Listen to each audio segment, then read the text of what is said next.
This is Never Gallimore from the Dallas Cowboys, and I want to give a major shout out to Mike Tag. Keep bringing the hype to the Cowboys Nation. We love and appreciate it. Now, can you dig it? Let's get it. What's up, Cowboys Nation?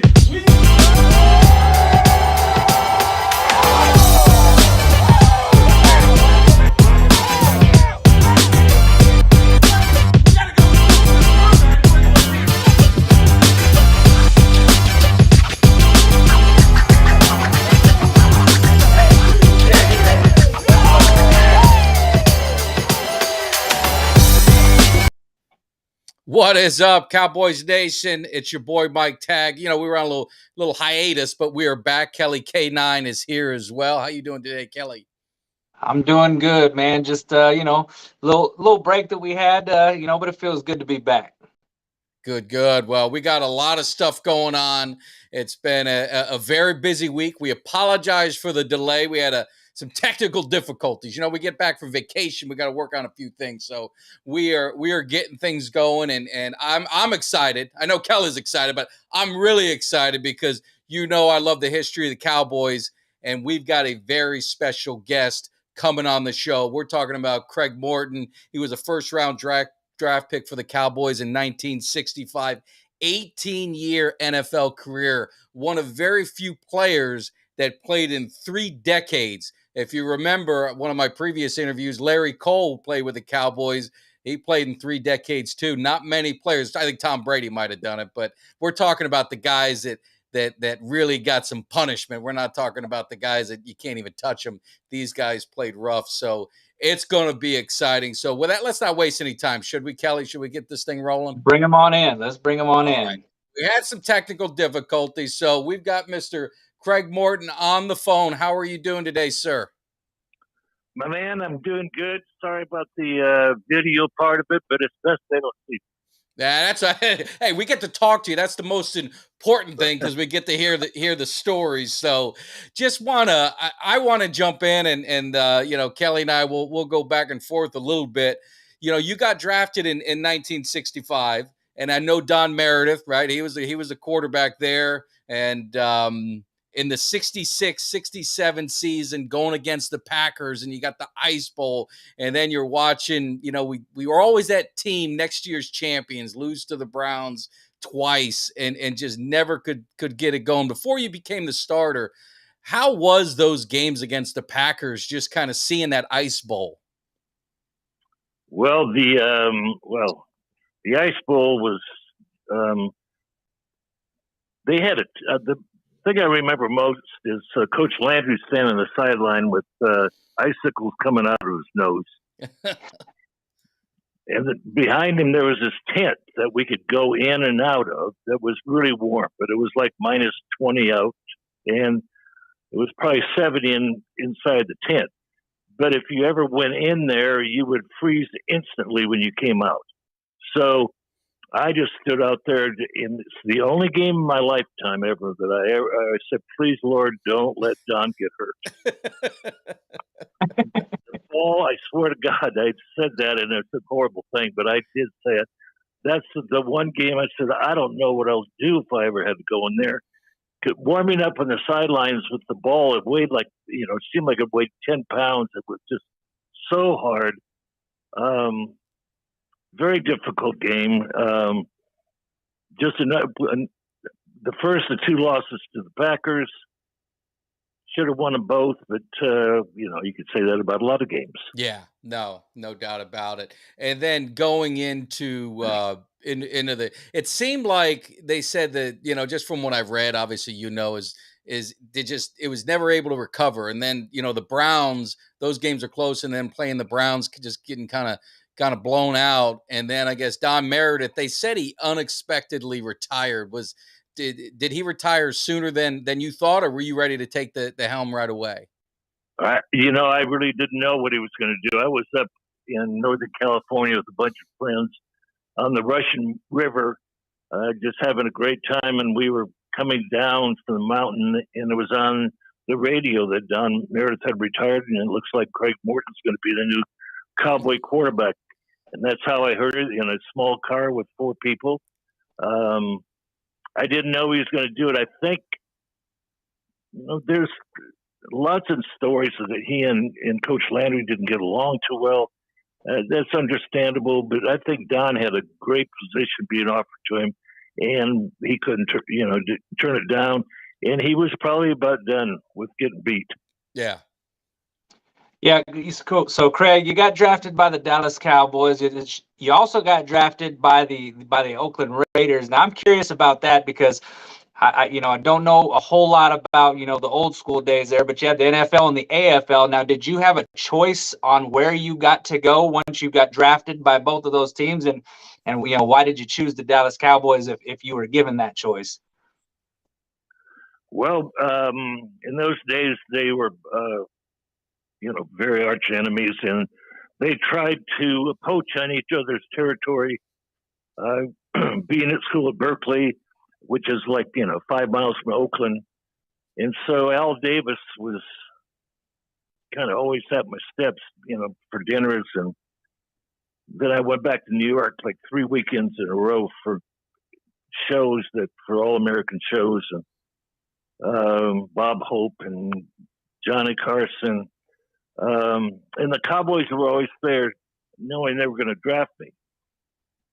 So, they wined and dined me, but every time I'd come home, Al Davis would be there saying, here's what we could do if you'd come to the Raiders, and saying, don't worry about money, I'll top anything they offer you. So I was going back for one last visit I actually wanted to leave and get out of this area for a while, and Dallas was just an amazing place in 1965. There were 3 hostesses schools, Braniff and Delta and American. So I was in a situation where there's a lot more ladies than there were guys. And that seemed like a good thing. I didn't say that couldn't be bad. So on my trip back to there, I'm getting on a flight, and of course I'm in first class because of the Cowboys, and I'm ready to sit down. And a guy says, excuse me, and I turn around, and it's Mickey Mantle. Wow. Who lived in Dallas. And I said, shit, this is all set up. They know exactly how to do this recruiting deal. And I said, I'll go to Dallas. The funny thing, you said that, so I'll go ahead. I wasn't sure if I should say this, but I'll go ahead and say it anyway. I had Larry Cole on, before the season, and we were talking about, your situation with Roger Staubach, and we'll get into that a little later.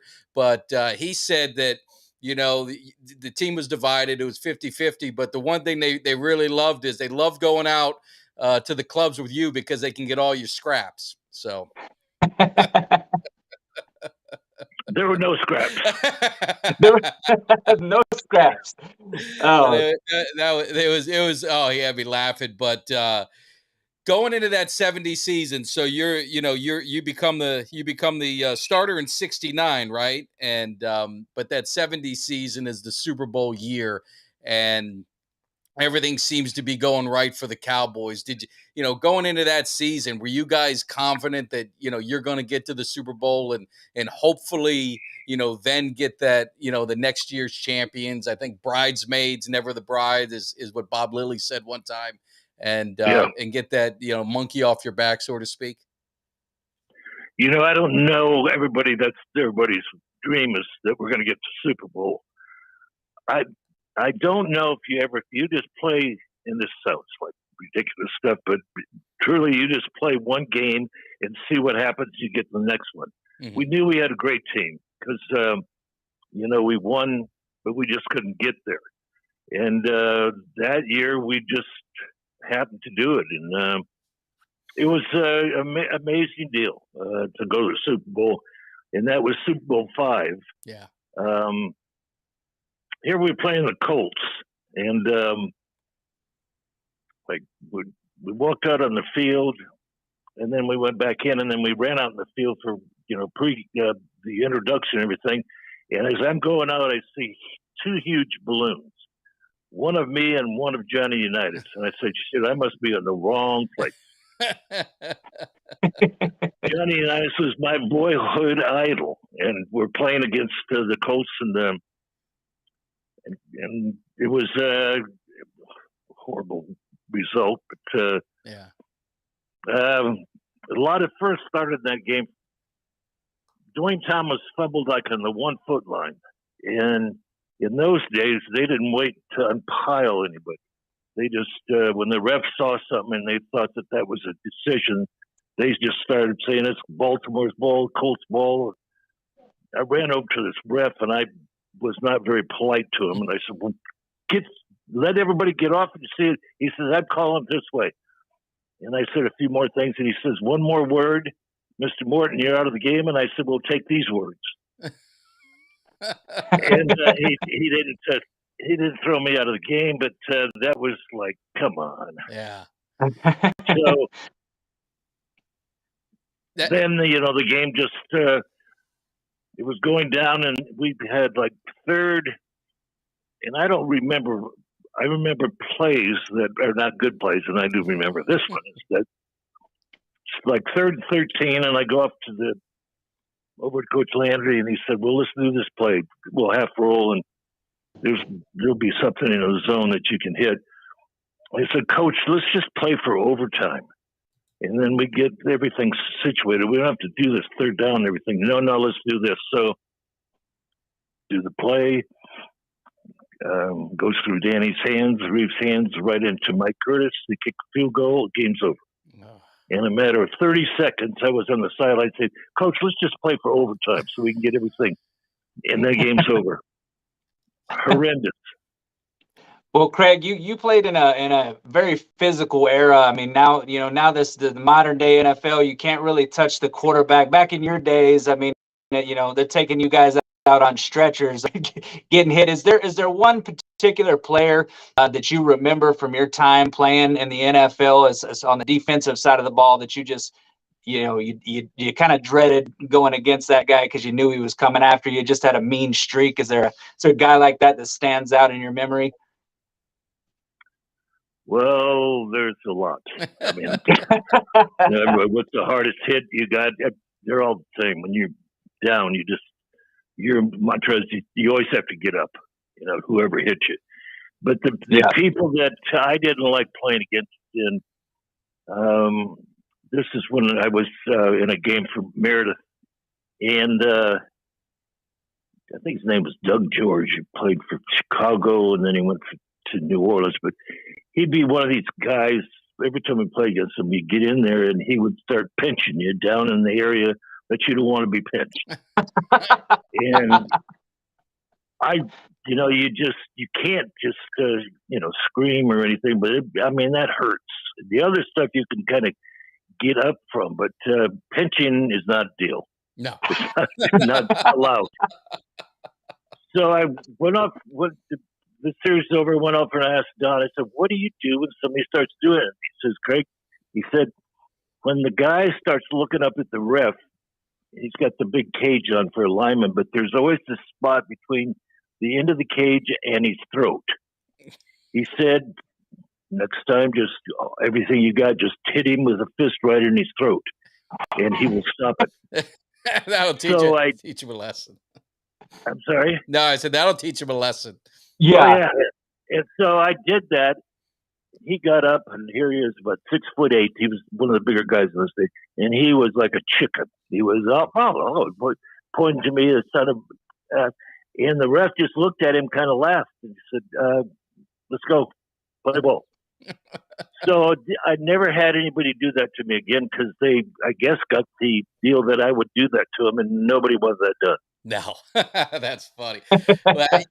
And again, it's just a different. It was just a different era, and that's why I love the 70s, 80s. I love watching old films and getting into the 71 season. This one is just I've talked to a few Cowboys about it. Like I said, Larry Cole was one we've talked about it, and Tom Landry, went into the season with you and Roger Staubach. I guess he couldn't make a decision, so he had you guys at first alternating games, and then I think in Chicago you guys were alternating plays, and just everything I've read and spoke to some players, just things kind of came to a head, and is like, you guys got to, coach, you got to make a decision, and like I said, half was, for you and half was for Roger. The locker room split.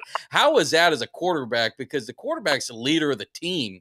And how difficult was that? And I know you and Roger, you're competitors, so it couldn't have been a friendly rivalry. I mean, I wouldn't expect it to be if there's only one spot. So how was that situation for you in that season? Well, the one thing is that Roger and I were always friends. Yeah. But we were always competing against each other. So that kind of just says that. Yeah. Coach Landry, continue to say, okay, the job's up. We're going to just see what happens. So in preseason, we'd have the competition. And after that game that we went back and forth, I think he started Roger the next year. He said, okay, we're going to see in preseason. And he did this 2 years in a row. And I'd be at home, and it would be about 10:30 at night, and be Coach Landry. And he'd say, Craig, yeah, it's me. I said, I'm surprised you're home. I said, where else am I going to be? And he always thought I was a lot like Meredith. So he said, can you come over? So, sure.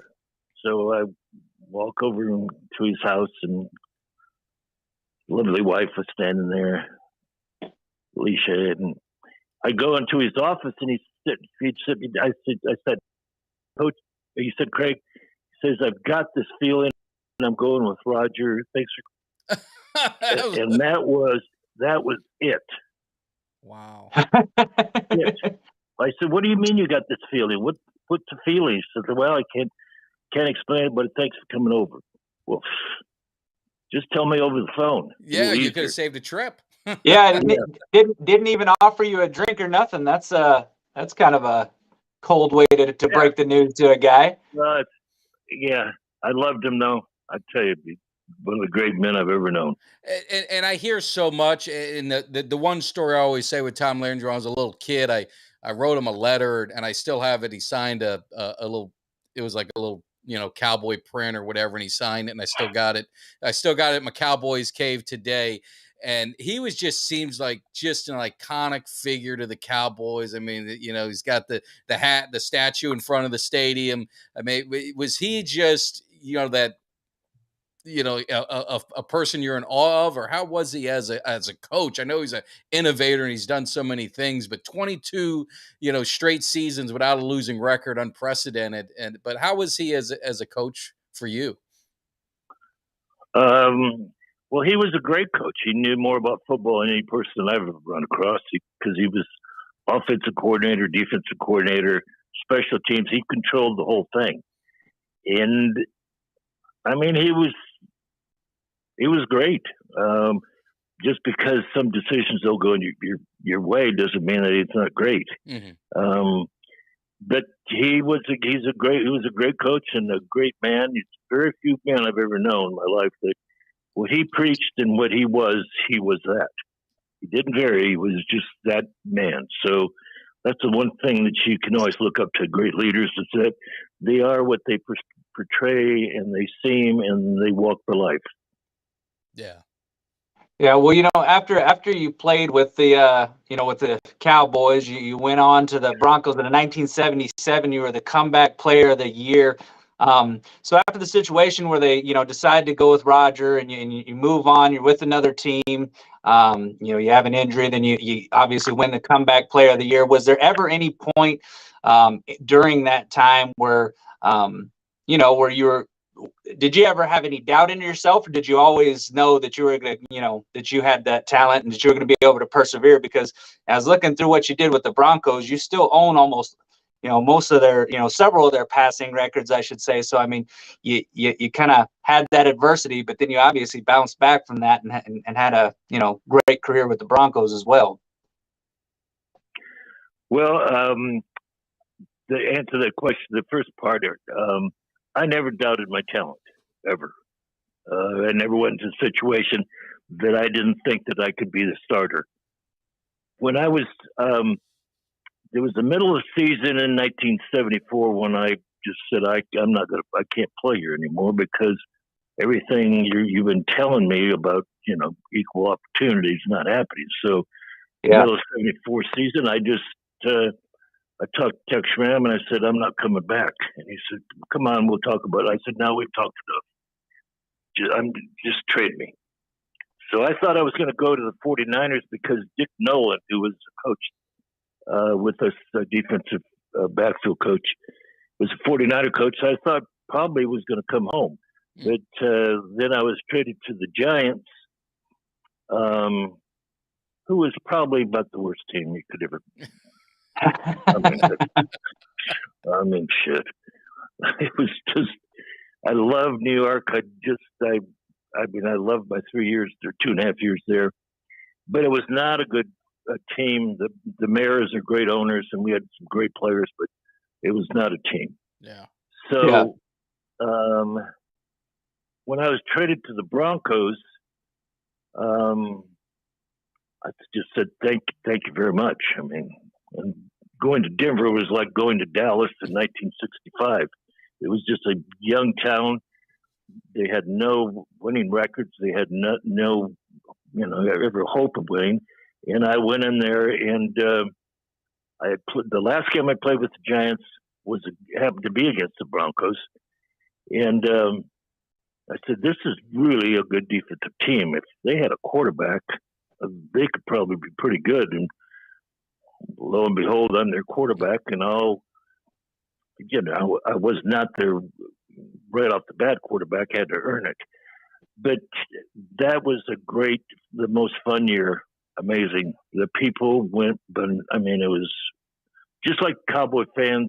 Bronco fans are phenomenal. But, and every team that wins, their fans are, they're great. Yeah. Well, we went to Super Bowl. And then we have to play against the Cowboys, which I said, this is not fair. All the teams we have to play, the only team we don't match up well against is the Cowboys because of their defense. Mm-hmm. And when I was playing the Broncos, NFL in those days, through NFC, all the defenses were 4-3. The AFL was all 3-4. So I played against all 3-4s. We didn't play against 4-3 defenses, and having 4-3 defense with that front four of theirs and their linebackers and Charlie and Cliff, we were screwed.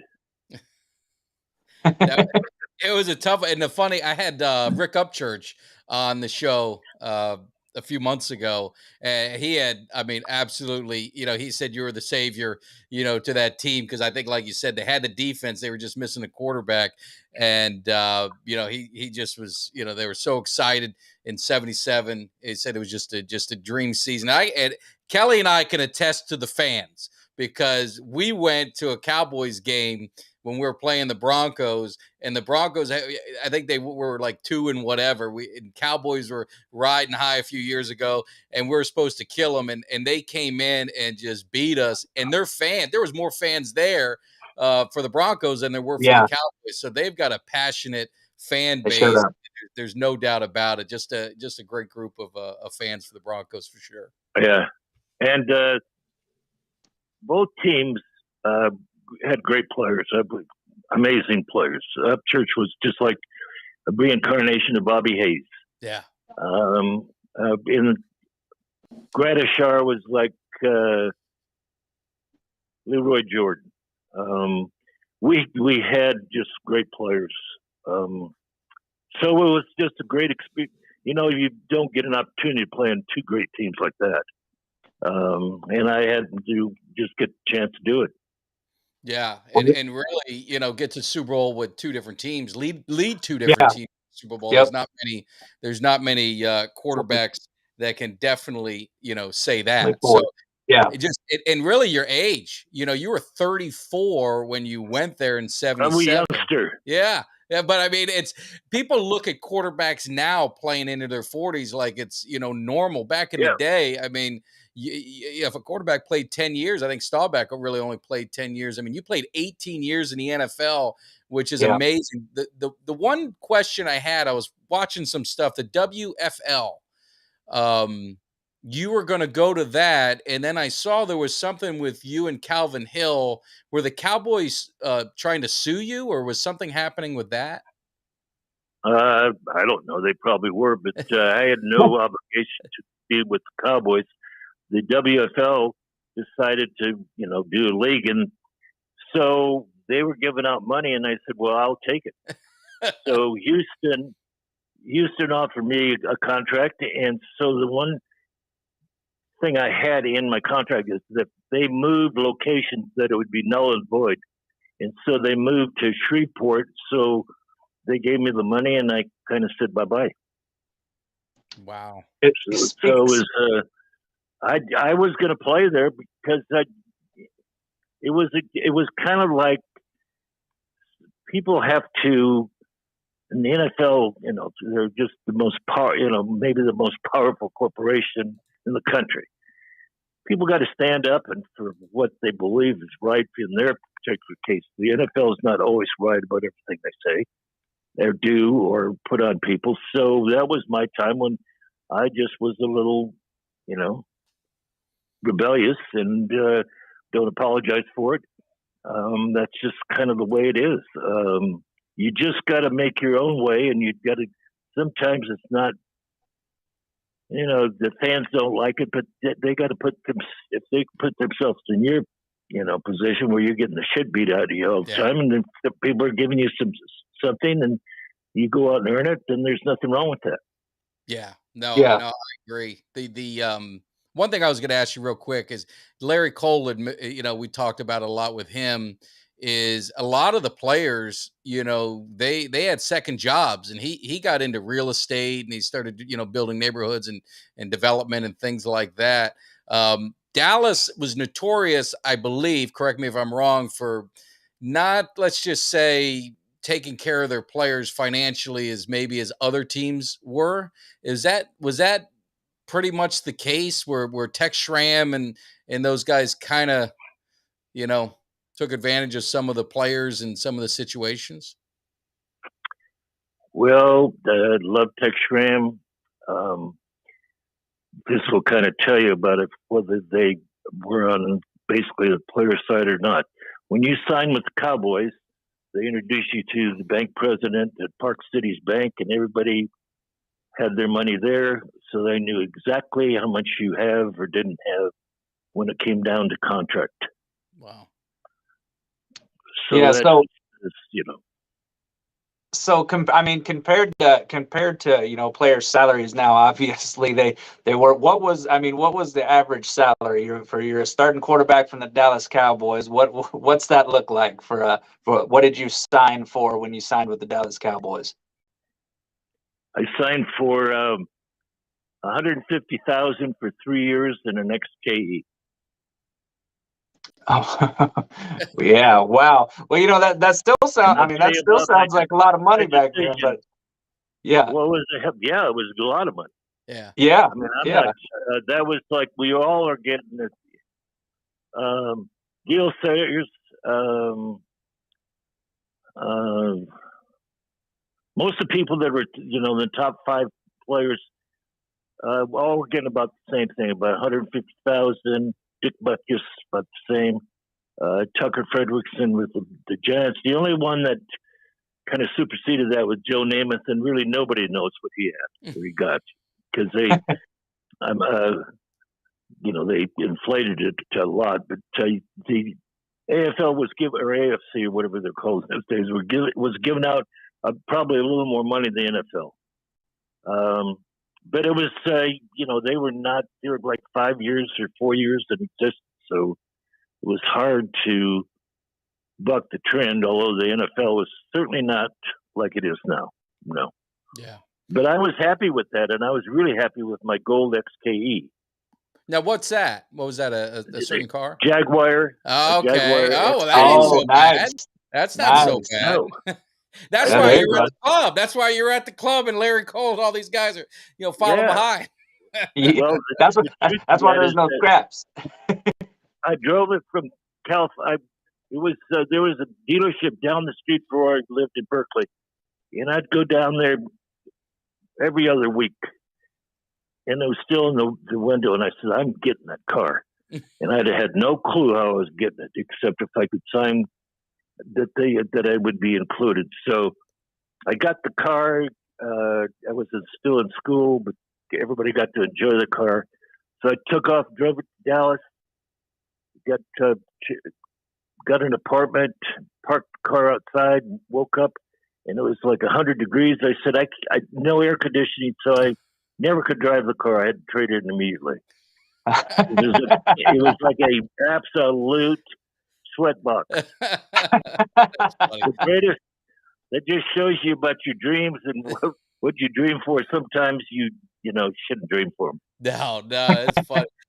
And talking about teammates, I thought it was interesting. Again, one of my other favorite, people growing up as a kid, and my brother's a big Broncos fan, so that's kind of where this ties into.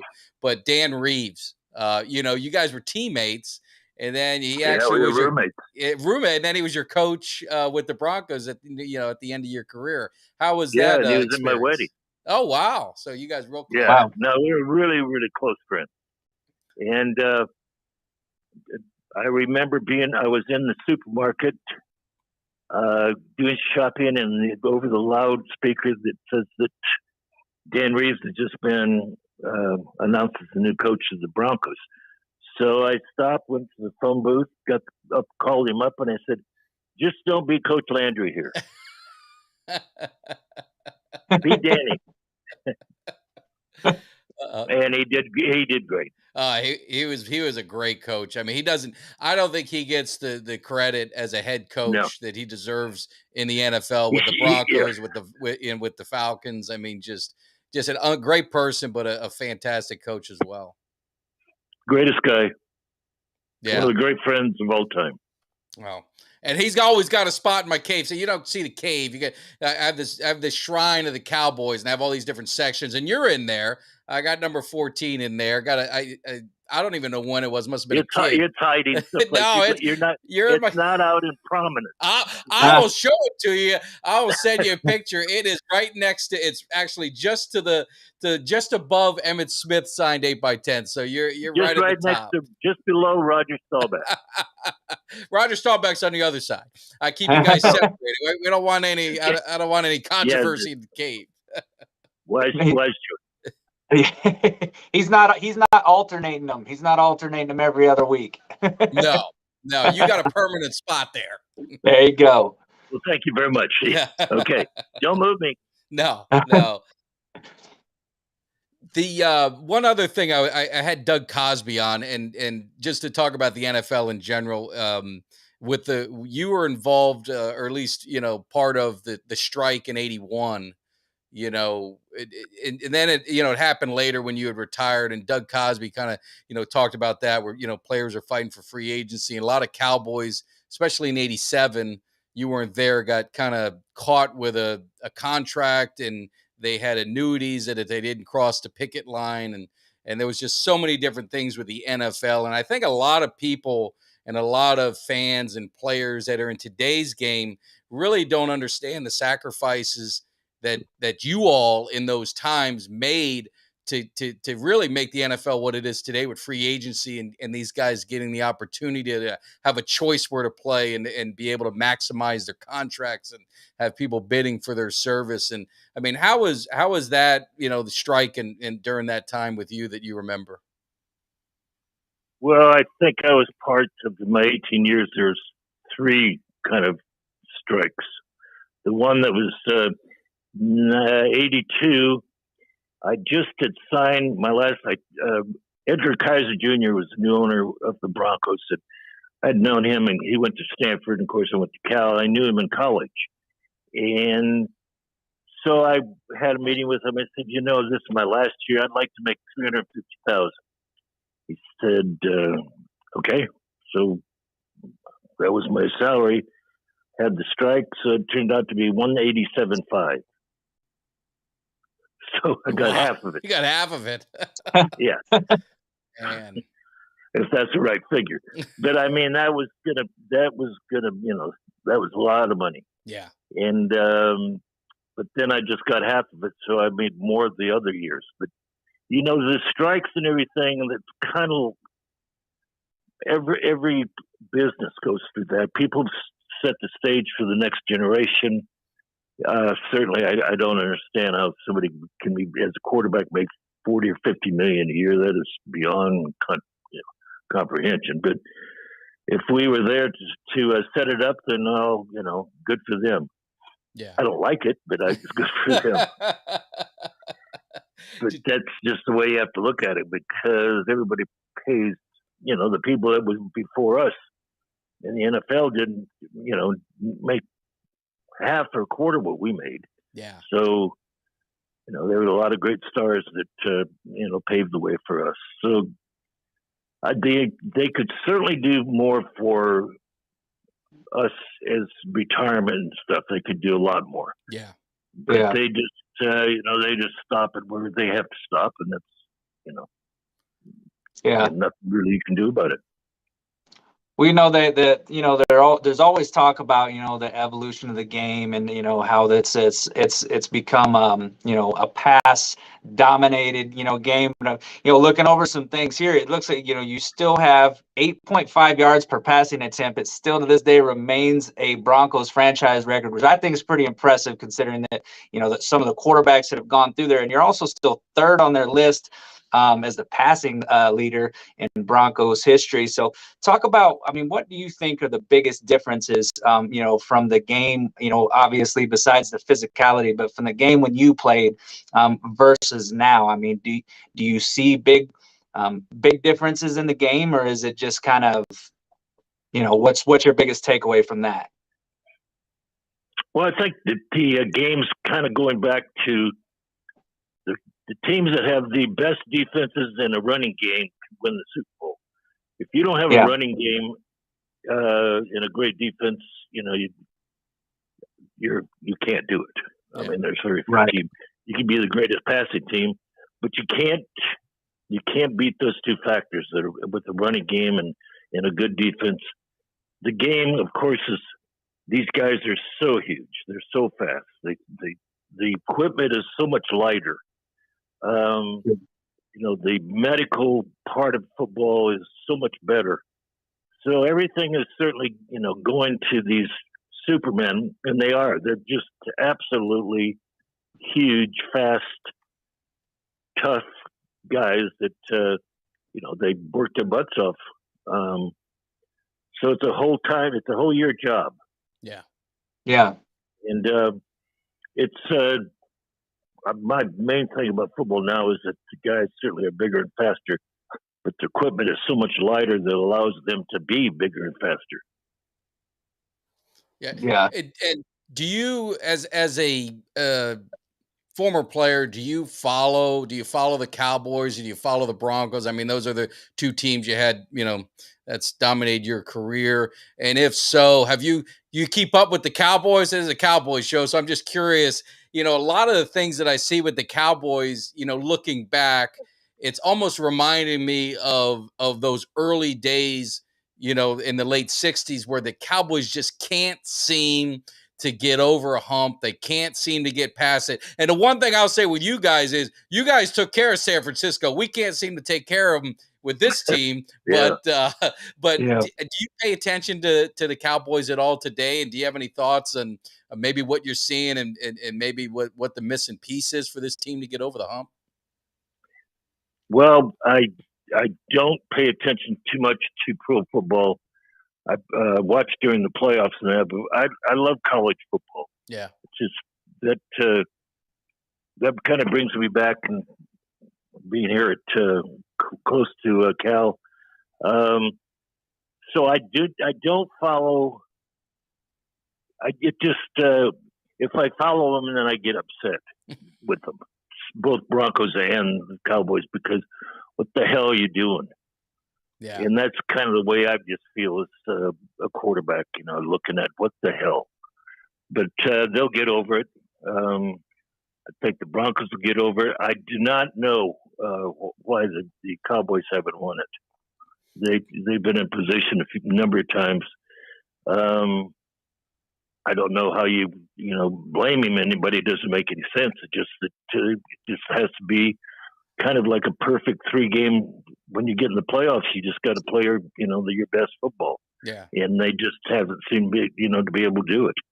Yeah, no room for error in the NFL. So I talk about with basketball and baseball, you got best of 7. I mean, eventually you get the Yeah. best team is going to win. But in football, if you're not playing your best each week, then another team will definitely definitely take it away from you. So yeah, it's been frustrating as a Cowboy fan. We got to hear about 27 years. I hear it all the time. So That's hard to believe. isn't it crazy? It's No. what I was That's telling hard to believe. how spoiled the Cowboy fans were in your era. I mean, five We were- times in the 70s in the Super Bowl. Yeah, we were always to the playoffs. Yeah, it was amazing. Yeah. Yeah, so Craig, I know you just briefly mentioned, Cal. Obviously, that's college you went to. It looks like you still kind of still own almost all of their passing records from what I saw there. You still own all that. You played under Marv Levy and Bill Walsh, a couple of great coaches there. Speak to a little bit on that as far as their influence that they had on you, transitioning into that next level.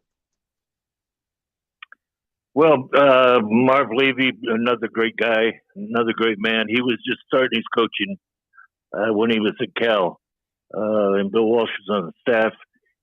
Bill recruited me out of Campbell, which is the town I grew up right outside of San Jose.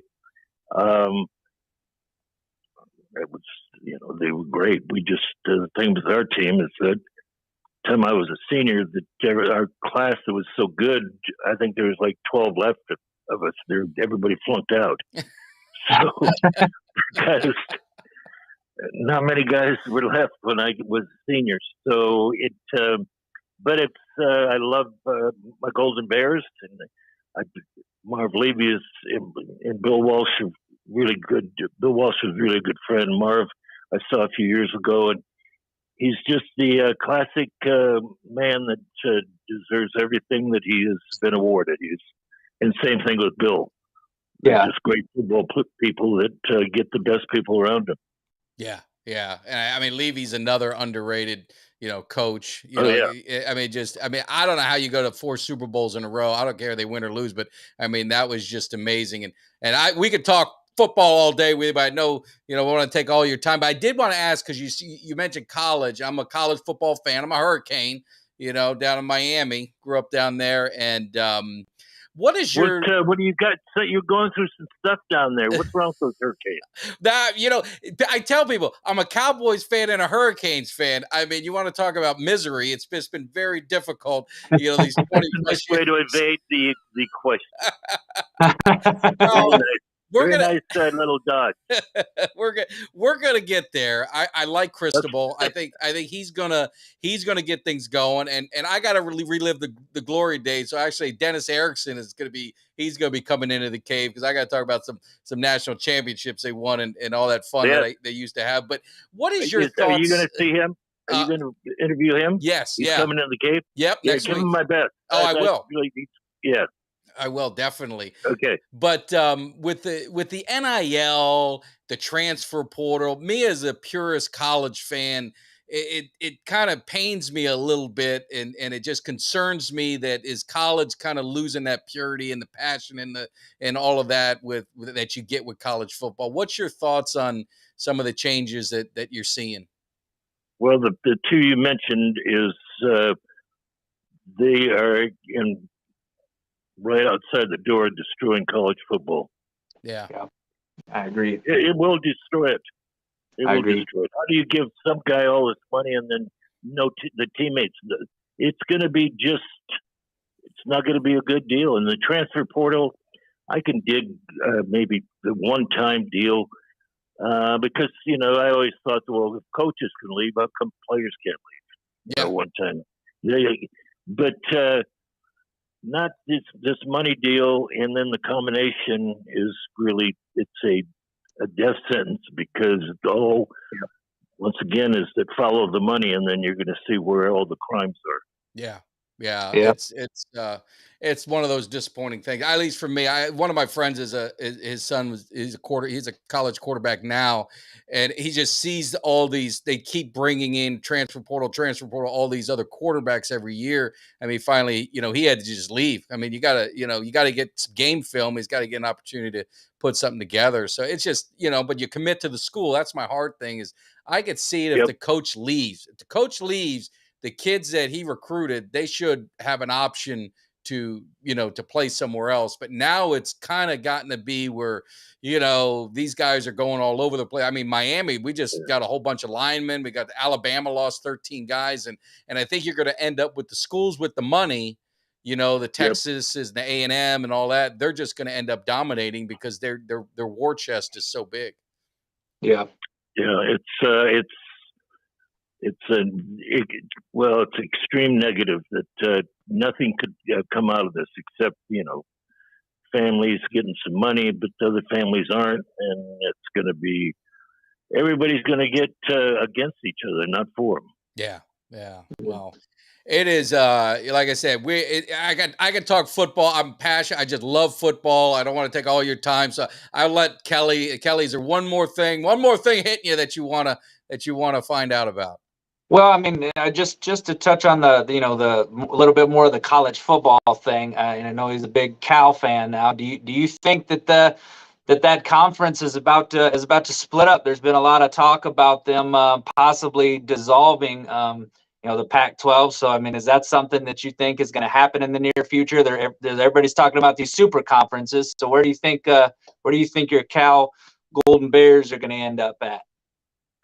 Well, I think we're on the outside looking in once SC and UCLA left, which is absolute tyranny. It's just not right. Right. That instance, I have not a clue what's going to happen. I don't, with the super conferences and that, I wouldn't, I just think as long as they let the Pac-12 keep competing to play in the Rose Bowl, then it can be an important conference. But if they start taking all this stuff away, then, it's just, I'll still be a Golden Bear fan, but it's not good for the game. Yeah. Right. Yeah. I agree with you on that. Whether it's football or college, it's got to be what's best for the game. Yeah. Yeah. No, I agree with that. And it's kind of sad to see some of these long time rivalries that have been rivalries as long as I can remember, to kind of see some of them get split up. And it's been going on for a while now, but it's kind of disappointing to see, along with all of that other, UIL stuff that's been going on there. So, but like you said, you're still always going to be a fan of the team, It's tough, but Mr. Morton, I just want to thank you for coming into the cave. Like I say, I just love You're you. extremely welcome. I have one request. Oh, yes. I want you to turn to wherever number 14 is and give it a little bow. Give it a little bow? If I'm there, just say, okay. I will. Nice to see you. I will. Okay. I'll always be good to you. It's a beautiful picture, and I love the old uniforms, the old games. That's where most of my cave is, all vintage stuff, and I enjoy it, and the history's great. But I want you to hang tight. We're gonna end the show, but I wanted to just thank you again off air. So please hang tight. Thank you for coming on. The history of the Cowboys, Tom Landry. I mean, just everything. Thank you so much. And I appreciate everyone tuning in. Kelly, you got any final words? No, thank you for everybody tuning in. Mr. Morton, it was an honor to be able to talk with you and hear some of your stories about your time in the NFL. Thanks, thanks for coming on. I appreciate everyone for tuning in. Extremely welcome. Thank you. We'll see you next week. Take care.